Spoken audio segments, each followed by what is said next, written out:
Je suis très heureux de retrouver le sol malien si cher et je suis là au service du Mali. Ce sont les premiers mots du président de la République par intérim, Djankounda Traoré. Après 2 mois et demi de convalescence à Paris, il est rentré à Bamako cet après-midi et a été accueilli avec tous les honneurs. Et pour une résolution rapide de la crise au Mali, la CEDEAO se dit prête à envoyer 3000 hommes au Mali pour renforcer l'armée malienne. Elle n'attend qu'une demande formelle de Bamako et un mandat de l'ONU. Dans ce journal, nous ferons un zoom sur la mode du moment adoptée par les femmes en ce mois de Ramadan. Les ensembles jupes ou pantalons ont laissé la place à des robes longues et amples. Est-ce par conviction religieuse ou juste pour être à la mode du moment? La réponse sera dans l'enquête de Ramata Konaté. Bonsoir à tous, vendredi 27 juillet, bienvenue dans ce journal.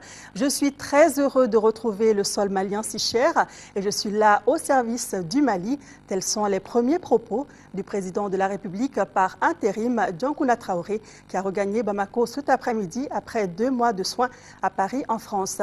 Il a été accueilli avec tous les honneurs par les membres du gouvernement, les corps constitués, la hiérarchie militaire, parmi laquelle le capitaine Amadou Aya Sanogo et une foule des grands jours. Le reportage de Sidiki Dambélé. Il y avait du beau monde ce vendredi à l'aéroport international de Bamako-Sénou pour accueillir le président de la République par intérim, le professeur Djankounda Traoré, qui était à Paris depuis 2 mois pour des soins. Et pour l'occasion, tout a été peaufiné. Du véhicule présidentiel dépoussiéré chaque minute au tapis rouge, en passant par les strictes consignes sécuritaires, tous les ingrédients étaient réunis pour réserver un accueil de grands jours au professeur Traoré, dont l'avion atterrit à 17h30 précise.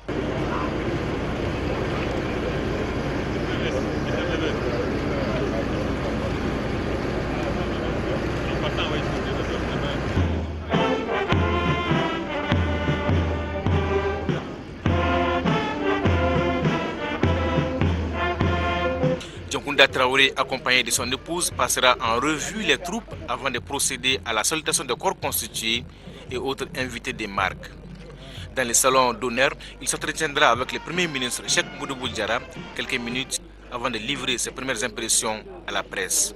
Je suis très heureux de retrouver ce sol que j'aime tant, que nous aimons tous tant, et de retrouver ce Mali qui nous est si cher. J'ai été très sensible à l'accueil qui m'a été réservé.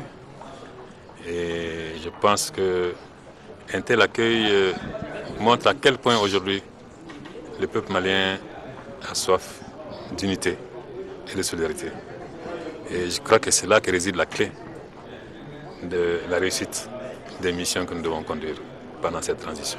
Toujours serein et imperturbable, le président de la République par intérim mesure la taille des défis qui l'attendent, mais il prône avant tout le pardon, la voie du bonheur selon lui. Aujourd'hui, le Mali traverse une période extrêmement difficile, mais comme je l'ai souvent dit, le Mali est un grand peuple. C'est un peuple digne, c'est un peuple fier. Et ce pays ne saurait s'effondrer parce que pendant quelques semaines, certains d'entre nous ont cru devoir porter des coups à notre pays, mais je suis certain qu'ils reviendront à la raison et que tous ensemble, nous rebâtirons ce pays. Il faut savoir pardonner, vous ne pouvez pas savoir, quand on pardonne, à quel point on est à l'aise. Quand vous gérez la haine, quand vous êtes habité par des sentiments négatifs, vous êtes malheureux. Je vous assure, dès que vous pardonnez, vous êtes à l'aise et vous dormez bien. Et moi, je crois que l'ensemble du peuple malien devrait se pardonner mutuellement pour que nous puissions faire face à l'essentiel qui est le Mali. Sa première action, aller embrasser sa mère avant de se mettre au service du Mali. Déjà, il promet de dévoiler ses stratégies pour gagner contre l'adversité ce dimanche dans une adresse à la nation. Voilà, le président de la République par intérim est rentré à Bamako cet après-midi. Et pour le retour à Bamako de Dioncounda Traoré, comme il fallait s'y attendre, et vous l'avez vu sur ces images, un important dispositif de sécurité a été mis en place. Les forces de l'ordre étaient bien visibles à l'aéroport Bamako-Sénou pour que toutes les conditions soient remplies pour un bon accueil du président de la République par intérim. Un dispositif qui n'a pas échappé à l'attention de Aoué Touré. Son reportage sera dans un instant. Le président de la République par intérim est donc rentré ce soir à Bamako après 2 mois et demi de séjour en France. À quelques heures de son arrivée, nous avons tendu notre micro aux Maliens pour connaître leurs attentes et savoir si cette venue du président est une source de satisfaction.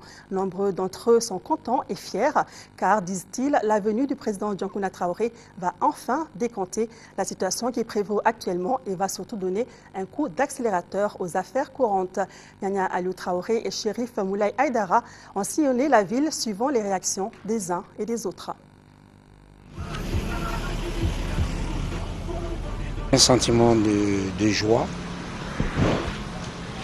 un sentiment de fierté. Et dans les conditions dans lesquelles il est parti et son retour est annoncé, donc nous sommes tous très contents de cette arrivée-là. Je dis bien, moi je m'apprête à aller à l'aéroport parce que Dioncounda c'est l'ultime chance pour le Mali. Et nous n'avons jamais connu une difficulté pareille. Et je considère que c'est le seul homme politique capable vraiment de remettre le Mali sur le droit chemin et sur le bon chemin. Et je dis bien, malgré la pluie, Dieu nous a déjà répondu. Mon souhait qu'il soit le bienvenu avec ses staffs. Donc le pays ne peut pas rester comme ça. Il nous faut un président pour gouverner le pays avec le reste des membres de ce gouvernement.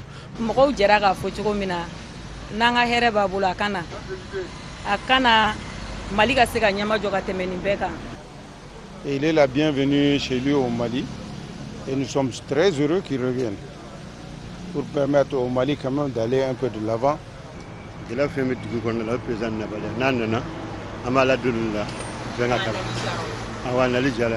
Bon, si Dioncounda il arrive tout de suite à Bamako, les Maliens sont contents. Je suis un Malien avant tout et le Mali a besoin de tous ses enfants, de tous ses fils. Dioncounda en est un parmi tant de milliers de Maliens. Ils ont une feuille de route. Parce que la feuille de route qu'on leur a donnée, c'est ce que nous voyons surtout, la libération du Nord.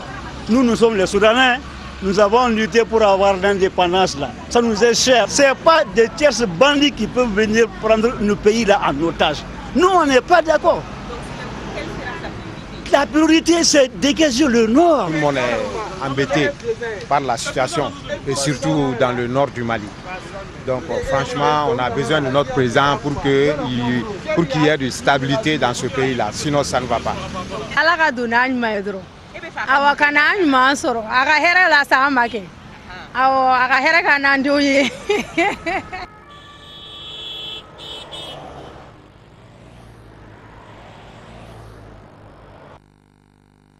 Voilà, les Maliens rassurés de voir leur président rentrer à la maison.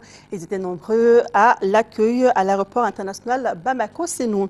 Dioncounda Traoré a passé 65 jours de convalescence à Paris, retrouvant Makanfi Konaté pour voir dans quelle ambiance il a passé son séjour dans l'Hexagone. C'est ici, au 17e étage, dans la suite 1742, que le président Dioncounda Traoré vient de passer 65 jours. Un séjour qu'il juge. En 65 jours, le président Dioncounda Traoré aura emprunté cet ascenseur 130 fois au moins. Au cours de sa convalescence, il a reçu la visite des personnalités maliennes, africaines et occidentales. Aussi, pendant cette longue période d'absence du Mali, Dioncounda Traoré aura beaucoup médité. Aujourd'hui, c'est un homme qui rentre dans son pays. Déterminé à réconcilier les Maliens, le président Dioncounda Traoré se montre très magnanime et invite ses concitoyens au pardon mutuel. J'espère que les hommes ont plus à gagner, à se pardonner et à s'aimer, plutôt que de se haïr et d'en arriver à la violence. Les événements qui sont arrivés le 21 mai, j'ai dit, moi je pardonne à ceux qui m'ont agressé. Je souhaite que les Maliens se pardonnent mutuellement. Et je vous dis du fond du cœur, pour moi le 21 mai n'a pas existé. Aujourd'hui, tous les regards sont tournés vers Bamako. Mais le nord du Mali, ne l'oublions pas. Tout à fait, Makanfi. Voilà, le président de la République par intérim est arrivé cet après-midi à Bamako. Et pour le retour de Dioncounda Traoré, comme vous l'avez vu dans ces images, un important dispositif de sécurité a été mis en place. Les forces de l'ordre étaient bien visibles à l'aéroport Bamako-Sénou pour que toutes les conditions soient remplies pour un bon accueil du président de la République par intérim. Un dispositif qui n'a pas échappé à l'attention de Aoué Touré. La ville de Bamako ce jour, un service de sécurité impressionnant et imposant.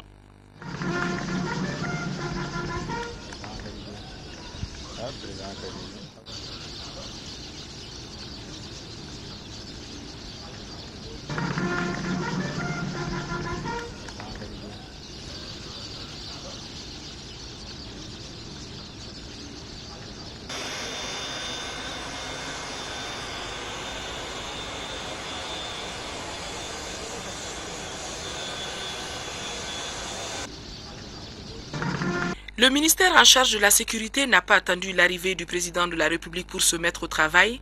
Un centre de coordination et de sécurisation des institutions de la transition a été mis sur pied. Plus de 1000 hommes déployés ce jour. Un effectif englobant toutes les forces, la police, la gendarmerie, la garde nationale, un effectif d'environ 1500 éléments a été déployés sur le terrain. Au niveau du tarmac, des dispositions ont été prises pour que le tarmac ne soit pas envahi par une foule éventuelle. Donc un effectif de 110 éléments a été déployé pour ce faire. Il n'était pas attendu, il est venu. Sois le bienvenu. Monsieur Bassi, ça va l'amour. Ça a été? Oui. Et le séjour? Ça va bien. Tout va bien maintenant. Merci. On est très heureux de vous revoir ici. Très heureux de vous revoir. Très heureux. Et bienvenue chez vous. Merci. Pourquoi le capitaine Amadou Aya Sanogo a tenu à être présent à l'aéroport de Bamako-Sénou? J'ai tenu à être à l'aéroport aujourd'hui parce que d'abord il y a l'homme et ensuite il y a l'institution qui, suite à des événements malheureux, s'était retrouvé à des choses hors du pays pour des soins. Et Dieu merci, puisqu'il arrive aujourd'hui bel et bien et bien portant. Donc j'ai tenu aussi à témoigner toute ma satisfaction. Le président Dioncounda Traoré a décidé de rentrer dans son pays sans une force extérieure. Vous, en tant que capitaine, quel engagement prenez-vous devant l'opinion nationale et internationale pour assurer sa sécurité, pour qu'il n'y ait plus jamais ce qui s'est passé? De la même manière, donc, d'abord pas en tant que capitaine, mais en tant que président du comité militaire de réforme et de suivi. Alors je tiens à préciser quand même que si lui il a confiance à son armée et à ses forces de sécurité, bien sûr pour son entourage, et les forces armées et de sécurité aussi ne ménageront aucun effort pour assurer sa sécurité. Vous prenez l'engagement? Vous allez jouer votre partition? On jouera notre partition comme on l'a toujours fait. Le président intérimaire Dioncounda Traoré, plus que rassuré, retrouve ses appartements pour une première nuit des plus sécurisés. Voilà un important dispositif de sécurité, de quoi rassurer la population. L'arrivée du président Dioncounda Traoré marque un tournant dans la résolution de la crise au Mali, au moment où la CEDEAO se dit prête à envoyer 3000 hommes au Mali, mais attend une demande formelle des autorités de transition de Bamako et souhaite disposer d'un mandat de l'ONU. Prêt pour une opération militaire des pays de la CEDEAO au Mali. Les chefs militaires réunis à Abidjan ont affiné les contours du commandement d'une force homogène et censée être efficace. La communauté ouest-africaine n'attend plus qu'à présent le feu vert des Nations Unies pour déployer ses soldats sur le terrain. L'organisation a enfin obtenu un accord clair de Bamako. Depuis 4 mois, elle ne cessait d'envoyer des signes contradictoires en appuyant une solution nationale. Les camarades viendront nous appuyer, les autres forces, nous assister dans les travaux, même l'entraînement, ce qui nous manque, vont nous apporter ça pour nous donner toutes les capacités nécessaires et faire face aux problèmes du Nord. La seule chose, c'est que nous réaffirmons que la CEDEAO ne vient pas remplacer l'armée malienne.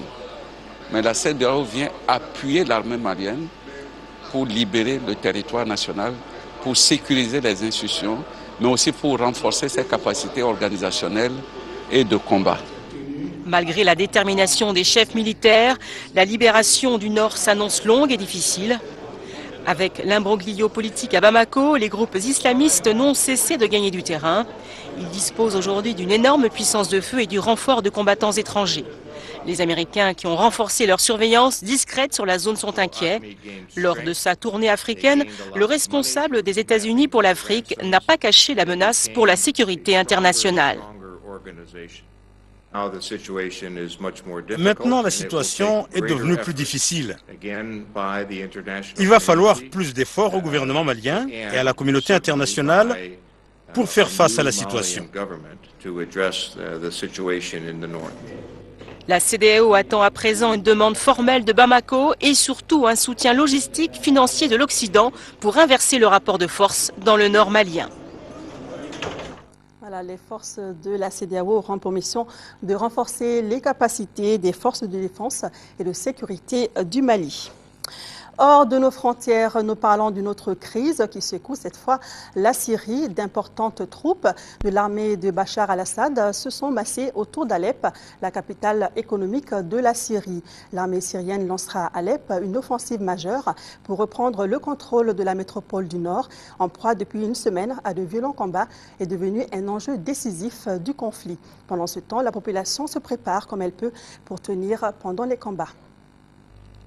Malgré les défections en chaîne de militaires, de diplomates et d'une députée depuis ce vendredi, le régime syrien persiste à entretenir l'idée qu'il mène une guerre contre des terroristes à la solde de l'étranger.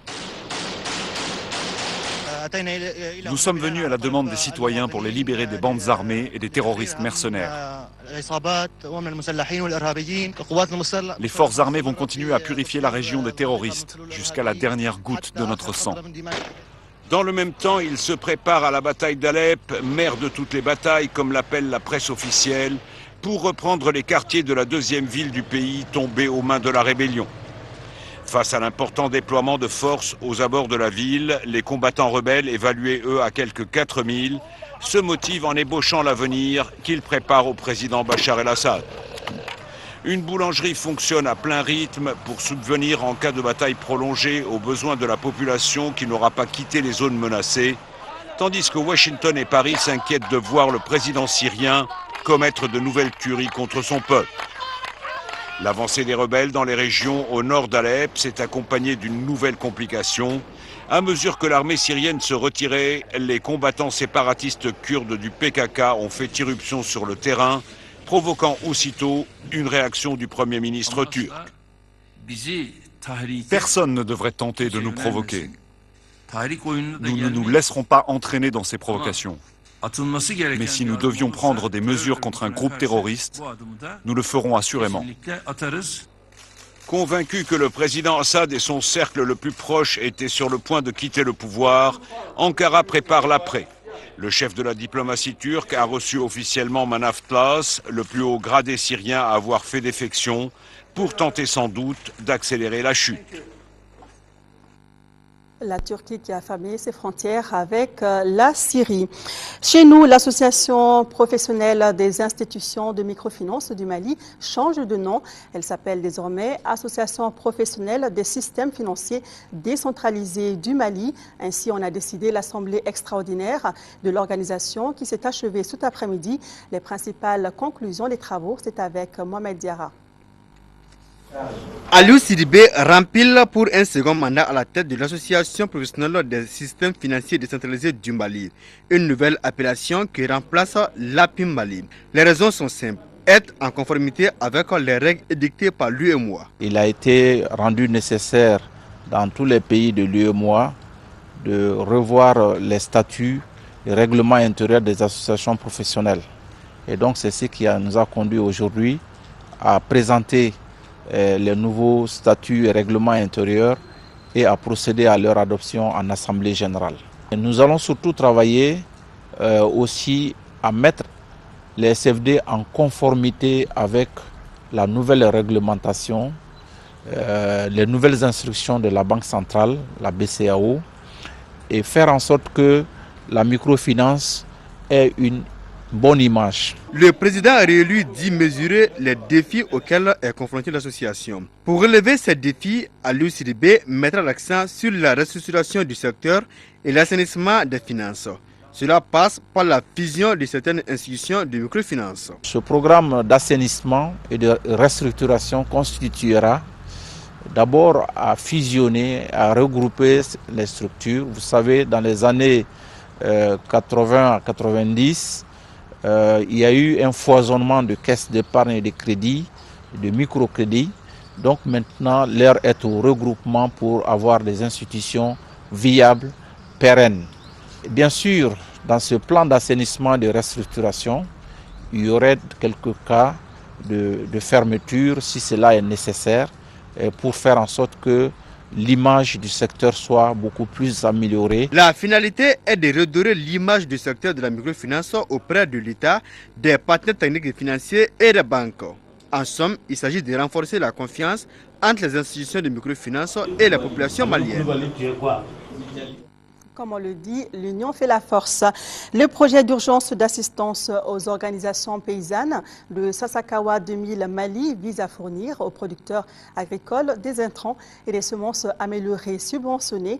Les représentants du Royaume des Pays-Bas ont visité certaines parcelles et rencontré les bénéficiaires directs du projet. Et bonne nouvelle, les champs sont dans un état végétatif satisfaisant. Cette visite a été suivie par nos envoyés spéciaux Boubacar Sissoko et Tchédje Moussa Kamara.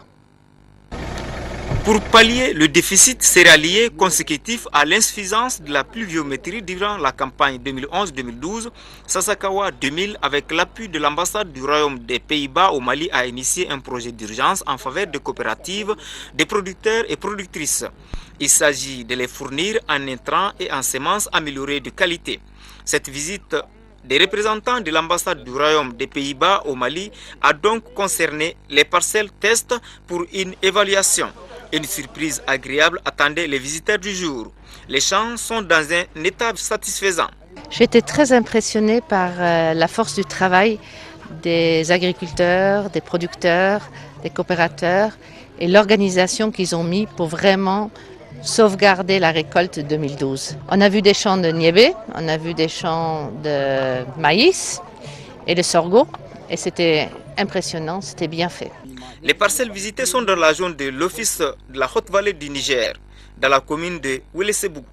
Par ailleurs, un échange avec les organisations paysannes bénéficiaires du projet a permis aux membres des différentes coopératives de comprendre la démarche de Sasakawa 2000. Elle consiste à donner aux paysans des semences améliorées, des engrais subventionnés à hauteur de 50%. Les producteurs remboursent en nature qui devrait constituer un fonds de roulement pour la pérennisation des acquis. Le projet espère produire à peu près 11 000 tonnes. Toutes cultures confondues. Le projet a donné plus de 800 tonnes d'engrais DAP, plus de 1000 tonnes d'urée, moins 130 tonnes de semences améliorées. Ce projet d'urgence de Sasakawa 2000 couvre les cercles de Kati, Banamba, Kolokani en région de Koulikoro et ceux de Baraouli, Massina et Ségou dans la région de Ségou. Le coût du projet est estimé à hauteur de 1,124 milliard de francs CFA. Entièrement financé par les Pays-Bas. Voilà, vu ces images, la saison s'annonce bonne. Parlons santé, la deuxième région vient de lancer le projet pilote financement basé sur les résultats de la mortalité maternelle et néonatale au Mali. C'était dans le cercle de Dioïla. Ce projet financé par le Royaume des Pays-Bas pour 65 millions de francs CFA contribuera au développement du système de santé. Agibou Koulibaly. Le pilote qui a donné son coup d'envoi dans le Banico vise à tester dans la pratique l'opérationnalisation de l'approche de financement basée sur les résultats de la mortalité maternelle et néonatale. Son efficacité est de proposer une politique nationale de financement basée sur les résultats adaptés au contexte malien. La mise en œuvre va se faire d'abord à travers les collectivités territoriales, notamment le maire. Et ça va aussi impliquer les associations de santé communautaire et aussi le personnel sous forme de contrats qui vont s'engager à produire un certain nombre de résultats.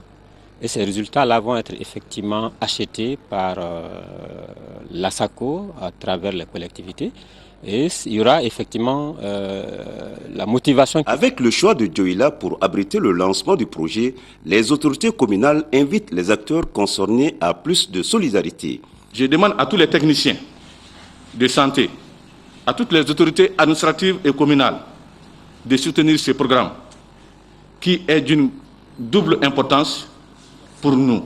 On a constaté que l'ancienne méthode qui consiste, c'est-à-dire donner de l'argent pour exécuter des activités, n'a pas pu donner de très bons résultats.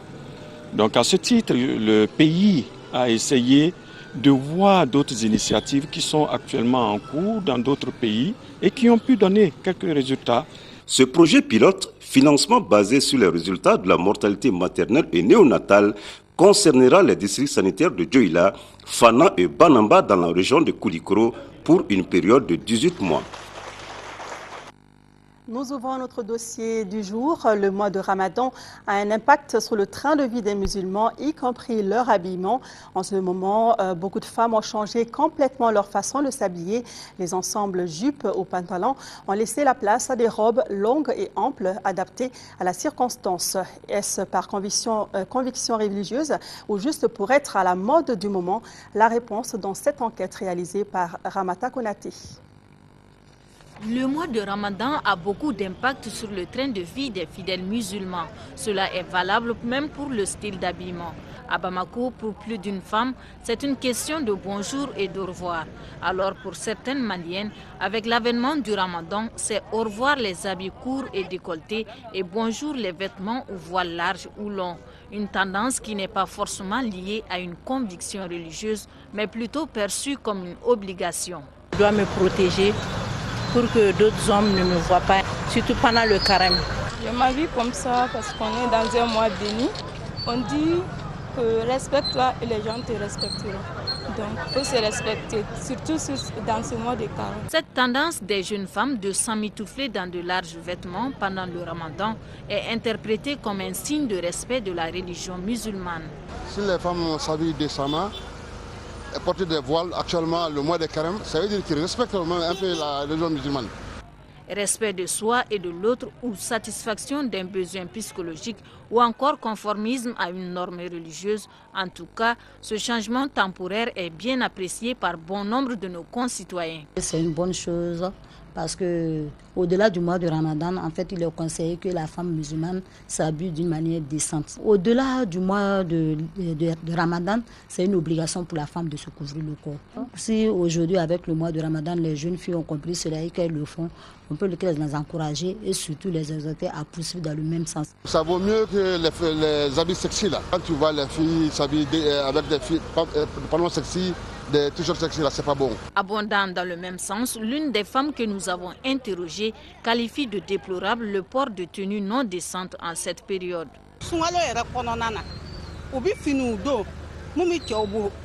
Les jeunes filles portent des habits indécents qui ne protègent donc pas suffisamment le corps. Ça perturbe la sérénité de ceux qui gênent. Plusieurs femmes que nous avons approchées ont tout simplement refusé de se prêter à nos questions. Les trouvent-elles délicates? Peut-être car tout est question de perception, surtout dans ce domaine. Tout à fait, Ramata, en tout cas, des robes longues et amples, il y en a pour tous les goûts.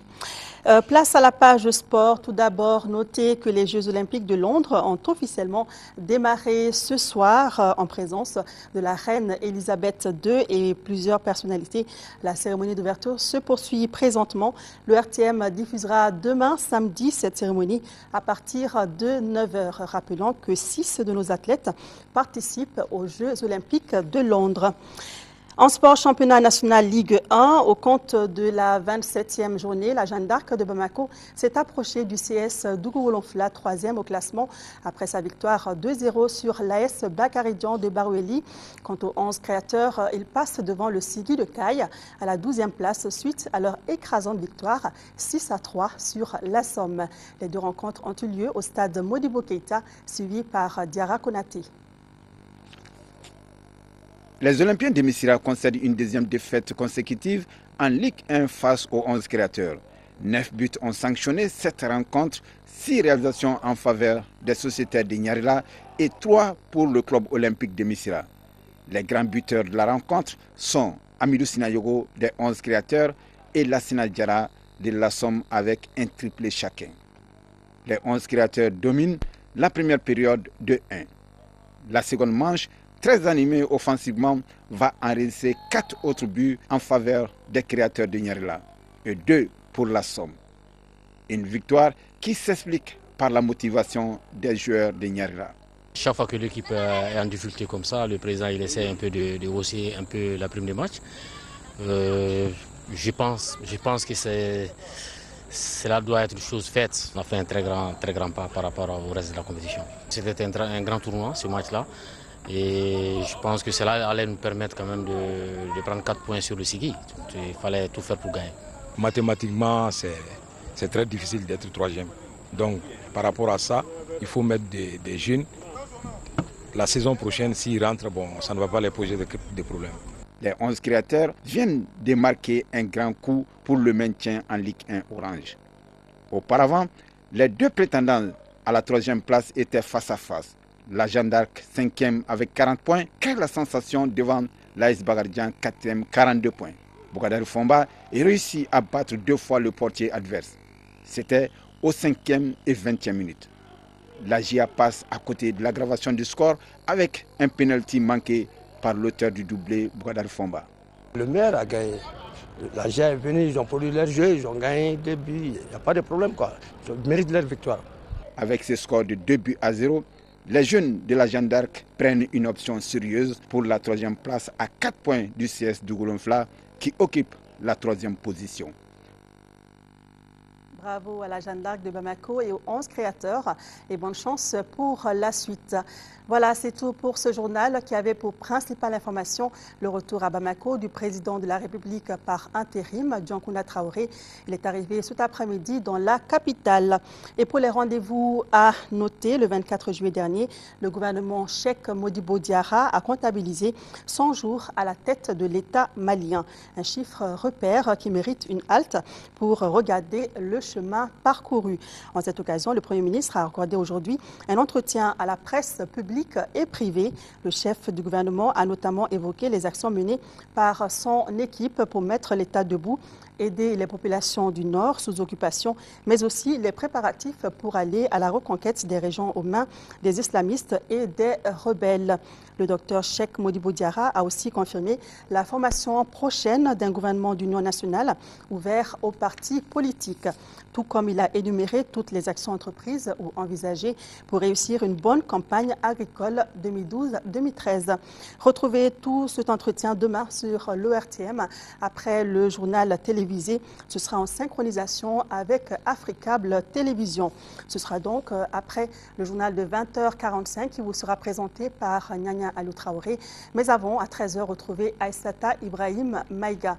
Avant de nous quitter, n'oubliez pas d'avoir une pensée pour nos populations des régions du Nord vivant sous occupation en cette période de Ramadan. Merci et bonne suite de programme à tous sur le RTM.